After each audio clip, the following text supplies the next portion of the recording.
So basically, my parents-in-law, they took 2 out of our 3 kids away for 4 days. So it was the equivalent of being without kids because we just had the youngest, who's not even a year. Yeah. So Friday, we ended up drinking like 3 bottles of wine. And I say we. So this is Denmark, everyone. Yeah. It's a normal thing. It's called Any Given Sunday. Yeah. It's called Little Friday. Yeah, exactly. Just so really nice. 3? Yeah. I'm so first of all, I can't do this anymore. No. And second of all, I really hate myself the next day by now. Like really. Yeah. To a degree where like, I mean, how can you just be such a non-grown-up person? Yeah. Plus also you have kids there and you're just lying dead and they're kind of shimmering around, want to do stuff with you. You're just like, I'm no function. But that was a good thing. We were also without kids the next day. So it was just, and then you start going, it's really quiet here. So we're back to the kids intro. We're back, the boys, as some people refer to, because our kids still live at home. Yeah. I mean, we look older, but we're actually not. Yeah. We're constantly in motion. And today we're going to talk about another motion, PLG.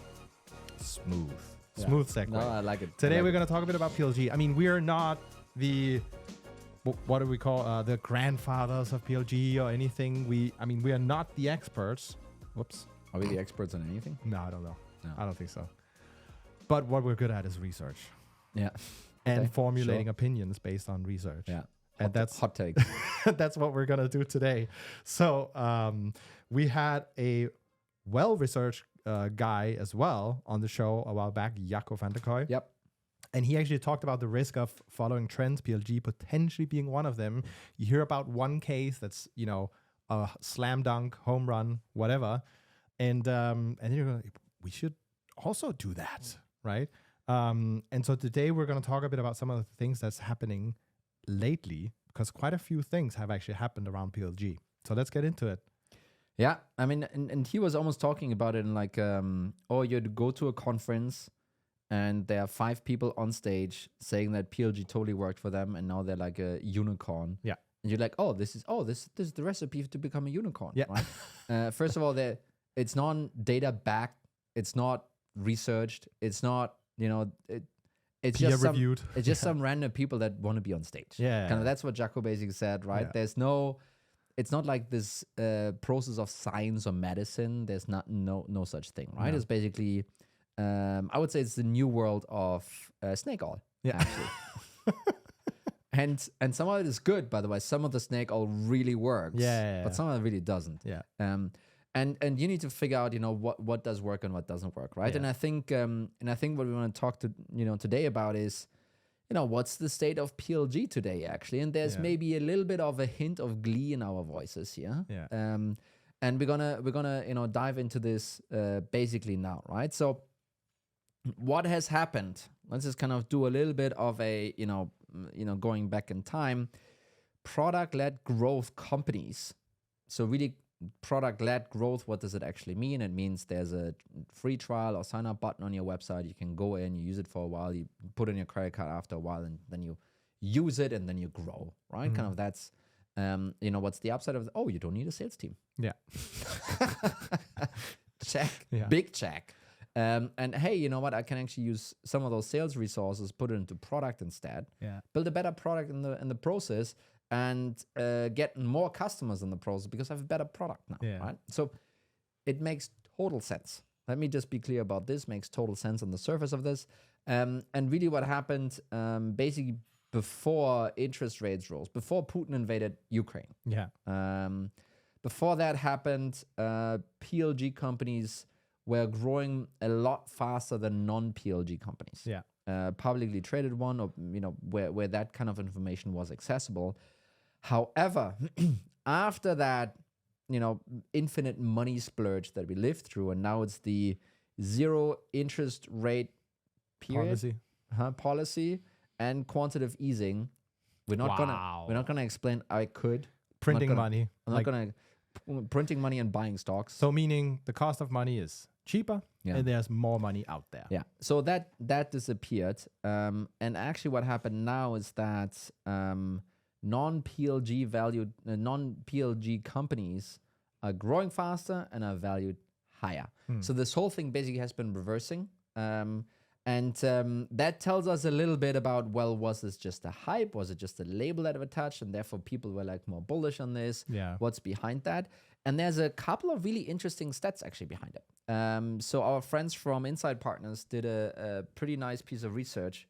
I'm not sure if it's I think it was this one here. OpenView. I think it was OpenView, this one. Yeah. To be fair, we'll put it in the show notes, but this was from Carl Poyer, I'm pretty sure. Yes. So sales and marketing spending, let's just start there. Because everyone is like, oh, you don't have PLG. Well, your sales team, all the commissions you need to pay, all the RevOps people you need to pay, like that must be expensive. Yeah. And therefore, PLG should just be cheaper. The sales and marketing expenses should be cheaper. And if anything, you would expect that your product and R&D expenses are higher, right? That would actually make sense.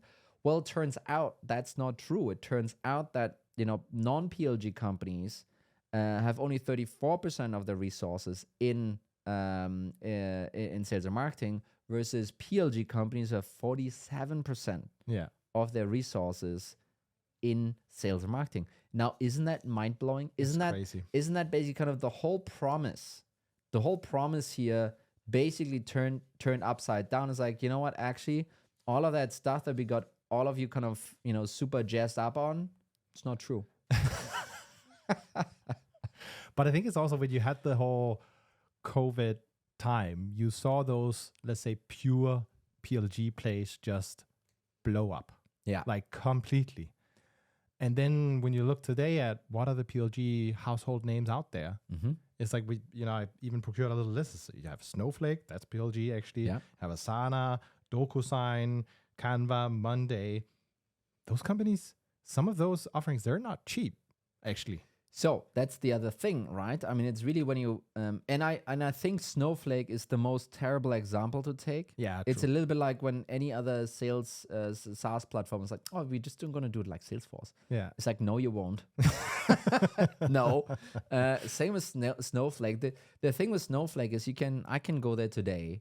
I can put down my credit card and I'm a customer, and then we're gonna build all kinds of services on top of this thing. And then, 2 months from now, I'm going to look at my credit card bill and it's going to be like $5,000. Yeah. And I didn't do anything, but that basically what happened. And you know what? I'm kind of okay with it because it's actually cheaper than doing it any other way. So I'm actually okay with this. And I think there's a reason why Snowflake, blew up like a rocket, in a positive sense though. Ascended like a rocket? Yeah, I don't know. And I think it's hard to, take this over. For example, Asana, DocuSign, all of those other players, you don't accept to suddenly, wake up to a bill of 5K MR. No.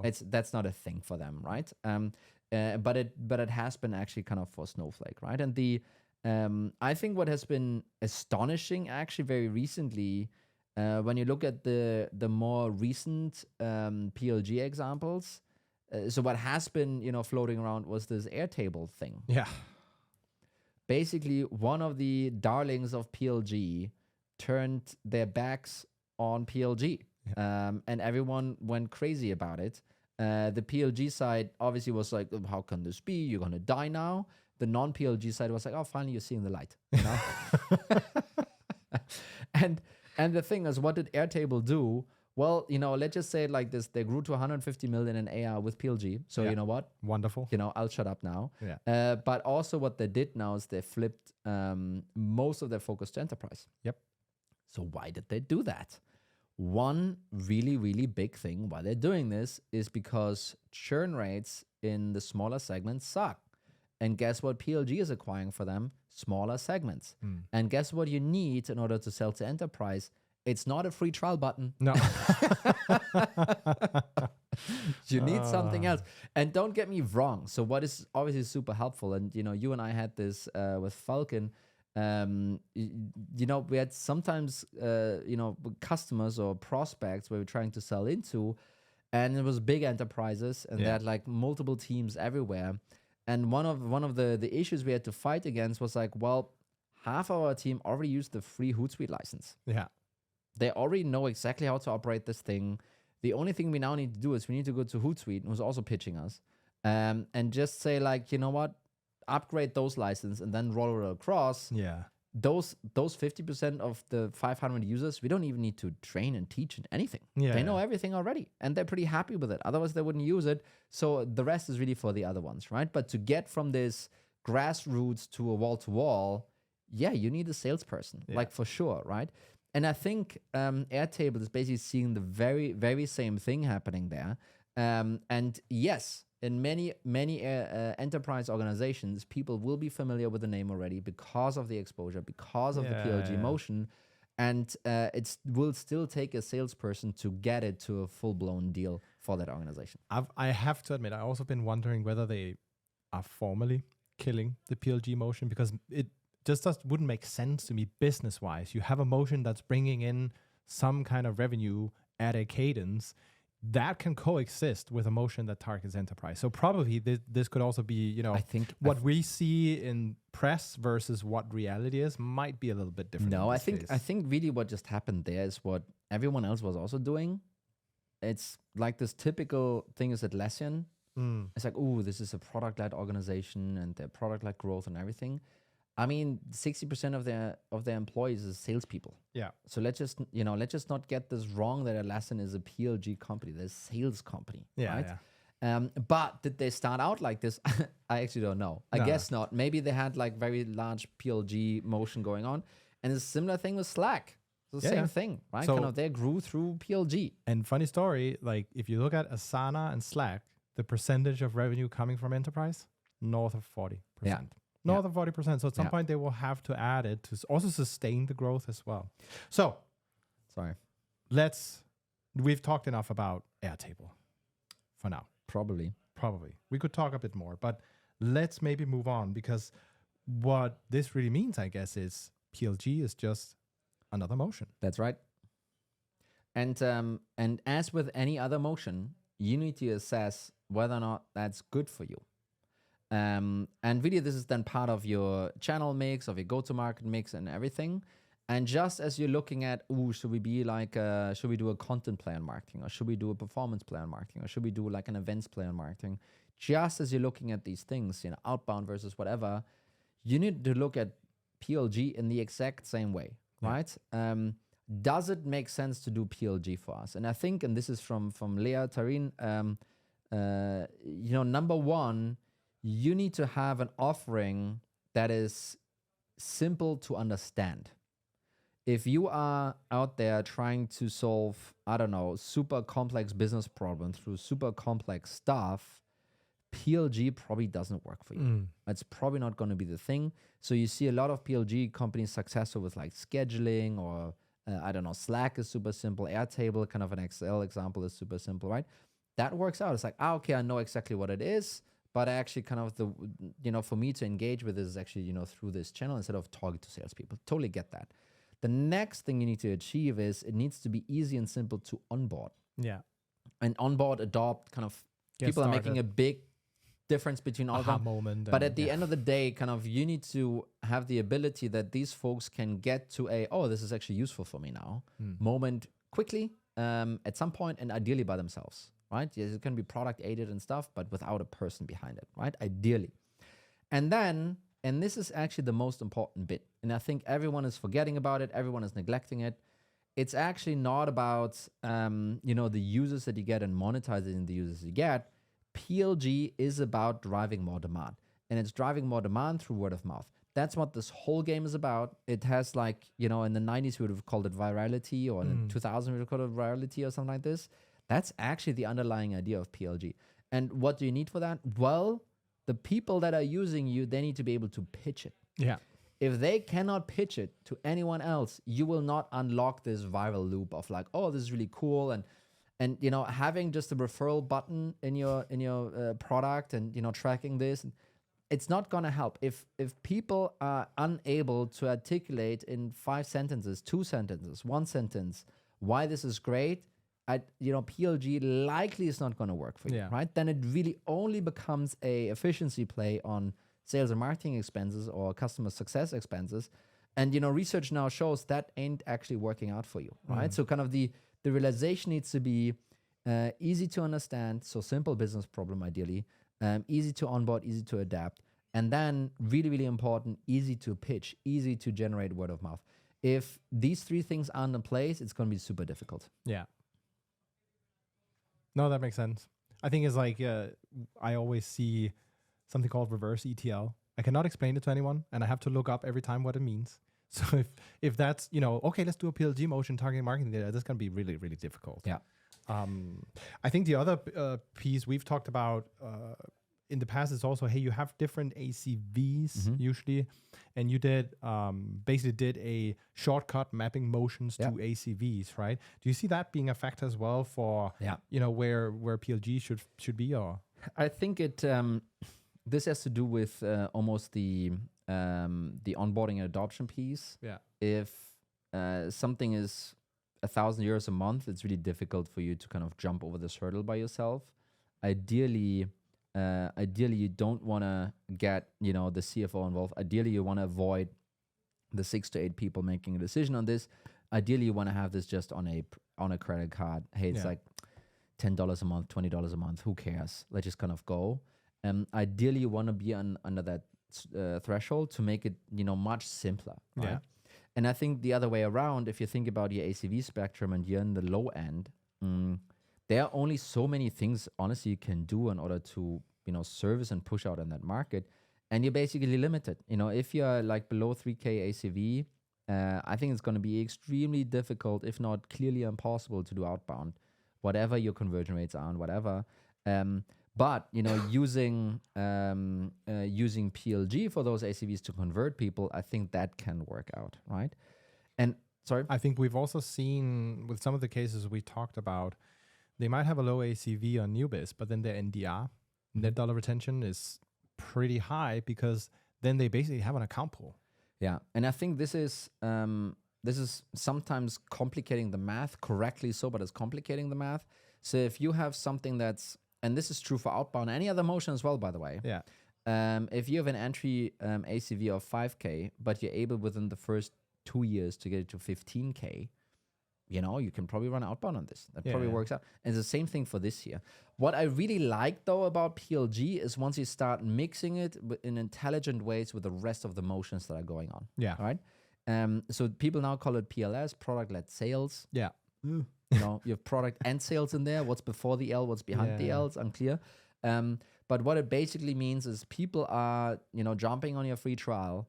And then as they achieve some milestones, either get to aha moment, so behavioral scoring, if you will, kind of from the old marketing days, or if, based on the account score that they stick out, so it's Coca-Cola jumping on your free trial, you basically would deploy, based on that, you would deploy sales resources. So instead of doing spray and pray and outbound, you would be like, there's a product qualified leads basically coming through, and you then work them, right? Yeah. So I think this is one thing that can work out because you're basically shortening the sales cycle, which is a massive productivity boost. And you're probably going to have higher conversion rates because those people that got to that point, super educated at the point, right? So that means with PLS, you can probably operate in 3 to 6K range of, where it's difficult to get someone to slide the credit card, but where the full-on sales lead is just too expensive. Yeah. Yeah. I think the other thing that I've seen now a few times, so in companies like SEMrush and GitLab and a couple of others are doing this, they're basically using the sales team only to work on, existing customers. And there might be, they might have an enterprise motion, whatever. But basically kind of how it works is people sign up to their product, they slide the credit card for $5 or $50 a month, whatever the number is, and they have thousands of those. And then the sales team, the only thing the sales team is allowed to do is to basically work as an account manager on existing customers. Yeah. Right? And super efficient motion, right? Yes, you still have a big pool, but it's a really educated pool. You already have their credit card. You know so much more about this thing. In case of SEMrush, they plugged it into their website. They see like, oh, wow, this is a pretty big website. Yeah. I think they have money. And then you go after them and convert them to something bigger, whatever that is. Obviously, you need to be at the maturity level to be able to do this, but that is like extremely efficient, right? And so PLS is almost combining them, while someone is still in the 30 days trial period, kind of you have a human touch and convert them. The other one is sequencing them. It's like, hey, get to this point first, and then we're going to attack you from the sales side. Those kind of combos, I think that's pretty exciting. And it's pretty smart to pull this off. And yes, it's pretty difficult also, right? So it's not easy to do this orchestration, right? But I think that gets me excited. Yeah. Okay, but I mean, so there's also a whole question of if you're doing a sales motion today and then adding PLG, that's gonna be pretty difficult. And maybe let's talk a bit about that in terms of the motion, right? Because if it's one you're considering, let's say you actually have ease of use, it's easy to refer and communicate what the software does. So you can do PLG, and you want to consider this as a motion, but you're doing a sales-led motion today. Yes. I think that's always like lots of headbutting, and you should hire Leah Turin to help you with organizing this, because it's like it's a mess. So you're saying it's not just a quarterly project? No, it's actually only takes 2 weeks. No, okay. It's just a trail button actually. No, but it can be a big mess, big pain point. You're gonna piss off your sales team because you have suddenly pricing online, and I could have closed this for 1,000 euros a month, and then they kind of converted to 199. And like you will have all of those issues, and navigating through this is super difficult actually. But I just thought of another cool way to combine PLG with Outbound actually. So let's just say you have difficulties finding the actual buyer persona in an organization. Let's just say that's your problem, right? And from a marketing perspective, it's really difficult to pinpoint them, because maybe they have kind of different titles across different accounts in different regions, and it's a mess basically, right? So it's really difficult to target them. So what you can do is you can try and offer this PLG thing to them, and maybe they're successful or they're not successful. But what they have done there, they have revealed themselves. It's like, it's you. And it doesn't matter whether or not you convert them the first cycle or not, but you have them now in the CRM. You can call and it's like, hey, I want to talk to Greg. Greg doesn't work anymore. Well, who's the new Greg? It's like, it's Jimmy. It's like, great. And you don't need to go through this, who's the owner of the problem and stuff. And you can actually use this as an outbound thing that you basically kind of deploy on an enriched account pool because of PLG, right? So there's all kinds of cool tactics to go about this to really leverage PLG in a direction where you stop seeing it as a religion, and you start seeing it as it's one more of my tools in my toolbox, and it has a hammer, and I like the hammer, but it has a saw and a screwdriver as well.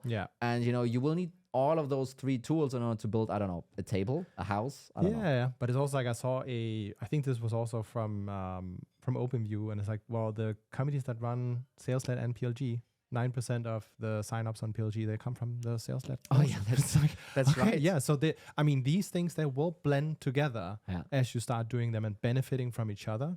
And I think that's the superpower. And again, like you said, this is a motion. You need to evaluate it just like any other motion you would consider. Nice. Let's wrap it. So we talked about PLG being just another motion here. And obviously there's some trendiness to it, or has been over the last couple of years. We've kind of collected some research saying that it's not that hot anymore. It's not that cool anymore. And really when it comes down to, there are a couple of really simple ways to assess if PLG is for you, kind of ease of the problem, ease of adoption, ease of, referring someone. But then also a couple of other pieces you need to consider in order to make sure, is that motion working for me? And in many cases, it's not going to be so simple, because PLG is kind of flexible. You can adapt it in many different ways to play into your existing motions, and sometimes cannibalize also, which is why it's so difficult sometimes to go from, sales-led to product-led, for example. But yeah, that's what we talked about today. Did I forget anything, Mikkel? No, that's it. That's it. So thanks so much for this episode. Now it's time for a lunch-led conversation or something. Wow. Thanks, Mikkel. Exit segue. Thanks, everyone. Bye-bye. Bye.